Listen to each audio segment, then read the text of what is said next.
So guys, welcome back to my channel. Thank you so much for joining me. Thank you for being here. I really appreciate you. Do not forget to subscribe if you haven't subscribed yet. Guys, please forgive me ngevoice yam imbi namhlanje. I'm having a flu, a severe flu, and then ivoice yam iyarefuse nje kudala ndithi ndiyayirekhoda le video into nayo ilizwi lam so nindixolele bekunani i-live kodwa kumele iqhubeke iividiyo kumele siziposte. Masenze i-review ka-Married at First Sight episode 4. Ndizawuzama ukuyishwankathela guys, ndingayitsali ibende ndizosuka kuni. Azange ndidineke kanje guys nguLisiba.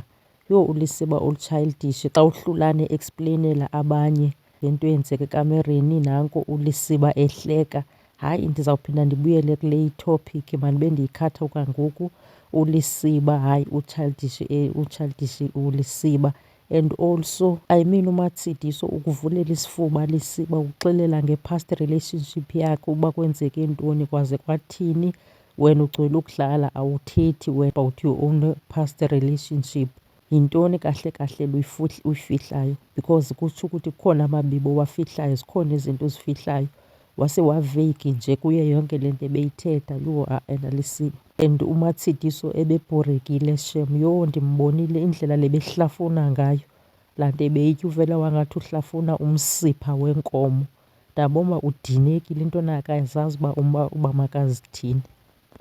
At the moment andiyazi ke into edibanisa aba bobabini, or maybe ekamereni bayadibana, into zabo ziyadibana kakuhle, zihamba mhlawumbi zihamba ngesinqe esi-1 ekamereni, hence bevana. But bona compatibility azero.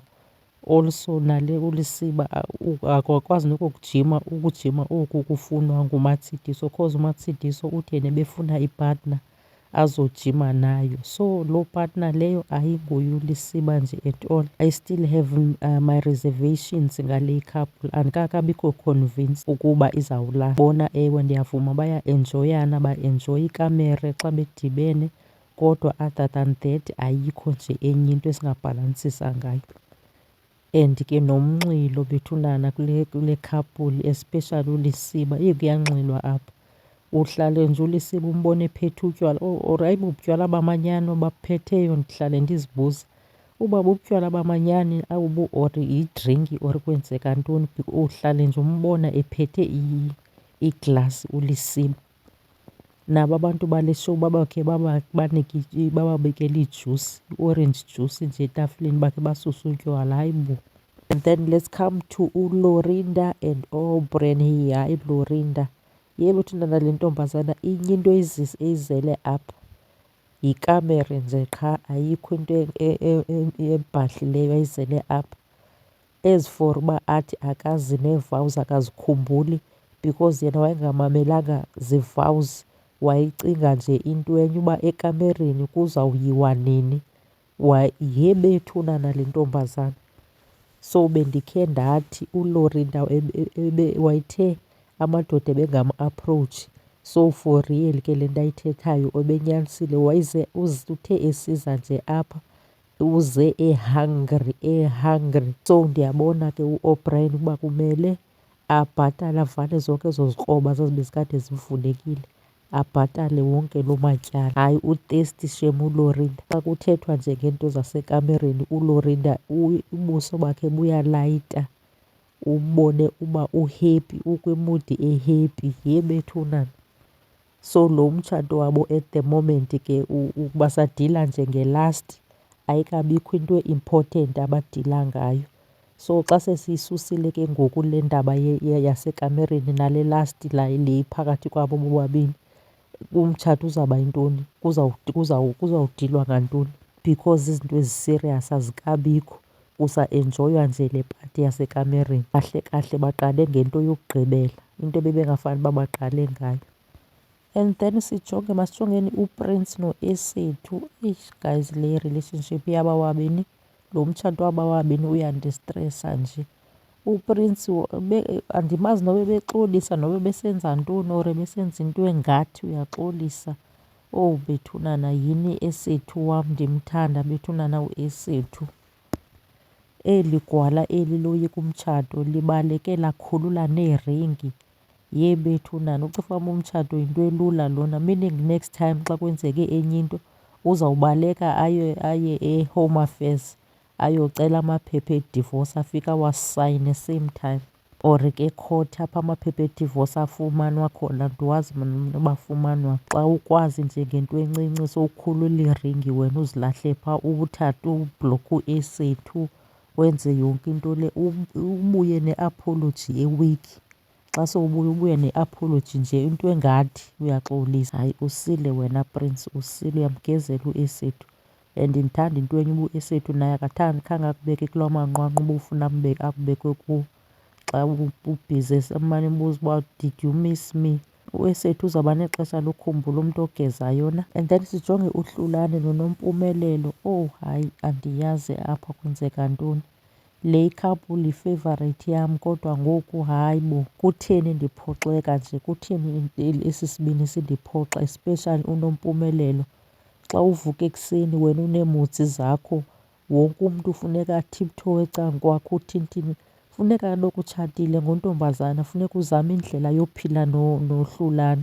Noba ezo moods ubunazo phaa kowenu, ngoku khawuzame uzicinga ntombazana.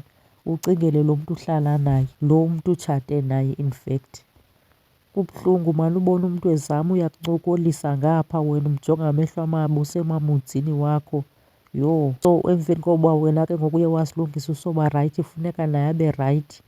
Meaning wena uzawuthi jump yena abuze how high. Hayi Nompumelelo, nalapha etafileni I was expecting you guys nikhombise a-united front. I mean ngoku umyeni wakho a-expleyinayo uba why ningekayi ekamereni, bekufanele uba nawe ufakazile because you are the one othe ufuna unikezwa a little bit of time. Navumelana ke ngelo xesha loba vele nizawunikana ixesha nifundane nizame zonke izinto. Ngoku uyamyekela omnye umntana zama uexpleyina into engavakaliyo yedwa umbukanisa nezwe.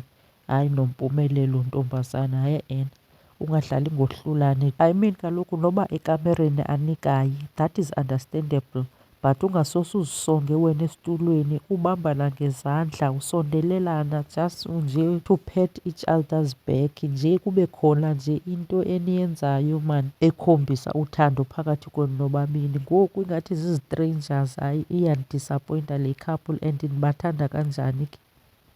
But ke ndizabanika i-chance aba bobabini because I still think bona into yabo izawulunga, izawusebenza because abaqalanga ngezinto ezilula like having i-intercourse. Baqale ngokwazana izinto ezinzima. So from now on I feel izinto zabo zizawuba rayithi, zizawuchebeleza. Whereas ezinye iikhapuli ezi baqale bona ngoku-enjoya, baqala ngohleka, baqala ngekamere, baqala ngeento ezisemva, and then now izinto zizawuya zonyukela. Funeka bazane ngoku, funeka bephilisene, and then sizawubona ke ngoku ii-true colours zizawutsho zivele. Okay guys, mandiyibeke apha le video yanamhlanje. Thank you so much for watching. Do not forget to subscribe if you haven't subscribed yet. Kudala ndithi ndiyayenza le video. Yho, ivoice yam iyala, nindixolele guys ngale video ndimfixene. I am trying kuba kufuneka i-life iqhubeke, kufuneka ndiyifakile le video. So thank you for watching, until next time, bye for now.